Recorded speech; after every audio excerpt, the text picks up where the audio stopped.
विनोद जी को गंभीर हालत में एक बड़े प्राइवेट अस्पताल में भर्ती करवाया गया था।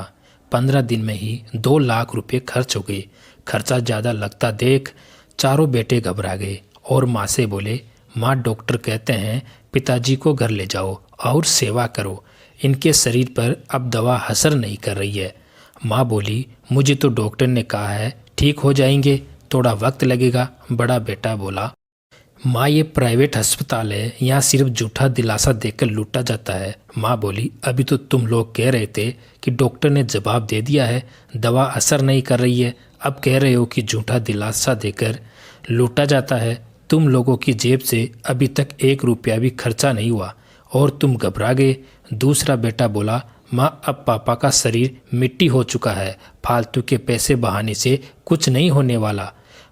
माँ बोली, जब उनको यहाँ लाया गया था तब उन्हें जरा भी होश नहीं था, मगर अब तो वे थोड़ा बहुत खाने भी लगे हैं। डॉक्टर कह रहे हैं जो ही शुगर नॉर्मल हो जाएगी उनका ऑपरेशन कर देंगे। बेटे चुप हो गए। उन्हें चुप देखकर माया देवी बोली, तुम लोगों में से जो रुकना चाहे वो रुक सकता है, जो जाना चाहे वो चला जाए। मैं अपने पति को तभी घर लाऊंगी जब वह पूरी तरह ठीक हो जाएंगे। बेटे दिखावे के लिए रुक गए। विनोद जी कलरक से रिटायर हुए सरकारी कर्मचारी थे। शहर में उन्होंने 4 प्लॉट्स खरीदे थे। उन प्लॉट्स में चारों बेटे ने मकान बना लिए थे और अपनी बीवी बच्चों के साथ वहाँ रह रहे थे। विनोद जी और उनकी पत्नी माया देवी दोनों अकेले गांव के घर में रहते थे। बेटे बहुत कम गांव आते थे। पेंशन से विनोद जी और उनकी पत्नी का गुजारा हो जाता था। विनोद जी और माया देवी को पोते पोतियों के लिए बहुत तरसना पड़ता था, क्योंकि बेटे बहू बहुत मिन्नतें करने के बाद आते थे, फिर जल्दी चले जाते थे। मगर पति के बीमार पड़ने पर वह घबरा गई थी। अब उन्हें बेटों की ज़रूरत थी। बेटे कह रहे थे पिता का शरीर अब मिट्टी हो गया है, मगर माया देवी कैसे मान लेती।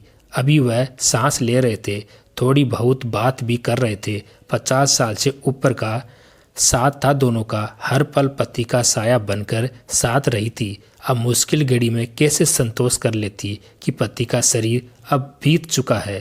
बीपी, शुगर और हार्ट पेशेंट होने के कारण विनोद जी का शरीर जर्जर था। अगर व्यावसायिक भाषा में सोचे तो उन पर खर्चा लगाना बेवकूफ़ी थी। यह तो बेटे कह रहे थे कि जमा पूंजी उन पर खर्च कर दी तो उनका क्या होगा, मगर मानवीय दृष्टिकोण से सोचे, आत्मिक दृष्टिकोण से सोचे तो उन पर अभी इन्वेस्टमेंट करना चाहिए था जो उनकी पत्नी कर रही थी। विनोद जी की 2 शादीशुदा बेटियां थी, वह भी बराबर अस्पताल आ रही थी, मगर जेब से खर्चा लगने का विचार उनका भी नहीं था। कुछ दिन और अस्पताल में रहे तो उनकी शुगर और बीपी नॉर्मल हो गई। फिर डॉक्टरों ने उनके हार्ट का ऑपरेशन कर दिया, मगर इस प्रक्रिया में 2 लाख रुपए और खर्च हो गए। मगर इन पैसों की व्यवस्था बेटों को करनी पड़ी। मजबूरी थी उनकी, क्योंकि शहर के चारों प्लॉट माया देवी के नाम थे, जिनमें उनके चारों बेटे रह रहे थे। माया देवी ने बेटों से साफ साफ कह दिया था कि या तो पैसे दे दो वरना प्लॉट खाली करो। जब विनोद जी थोड़े ठीक हुए तो माया देवी उन्हें घर ले आई। चारों बेटे अच्छा कमा रहे थे, मगर जेब से 1-1 लाख रुपए खर्च हो गए तो उन्हें बहुत दर्द हुआ। माँ का रवैया भी उन्हें पसंद नहीं आया था। इस कारण अब उन चारों ने गांव आना बिल्कुल बंद कर दिया था। यह सब देखकर माया देवी को बहुत गुस्सा आ रहा था, मगर पति अभी पूरी तरह ठीक नहीं हुए थे। इस कारण वह उनकी सेवा में लगी थी। एक दिन विनोद जी बोले, माया मुझे शहर ले चल, मुझे पोते पोतियों के साथ रहना है। एक बार तो तू मुझे यम द्वार से वापस खींच लाई हो, मगर इस जर्जर शरीर का कोई भरोसा नहीं है, कब जवाब दे दे। माया देवी ने चारों बेटों को समाचार पूछवाया कि कुछ दिन गांव आ जाओ, तुम्हारे पिता चाहते हैं वो अंतिम समय में पोते पोतियों के बीच रहे, मगर एक भी बेटा नहीं आया। फिर एक रात विनोद जी को फिर से दिल का दौरा पड़ा। माया देवी बेटों को फ़ोन पर फ़ोन करती रही, मगर एक बेटा भी समय पर नहीं पहुंच पाया। परिणाम यह हुआ कि विनोद जी अस्पताल पहुंचने से पहले ही भगवान को प्यारे हो गए। पति के निधन के बाद माया देवी टूट गई। वह करीब साल भर अकेली गांव में रही। फिर एक दिन उसने भी प्राण त्याग दिए।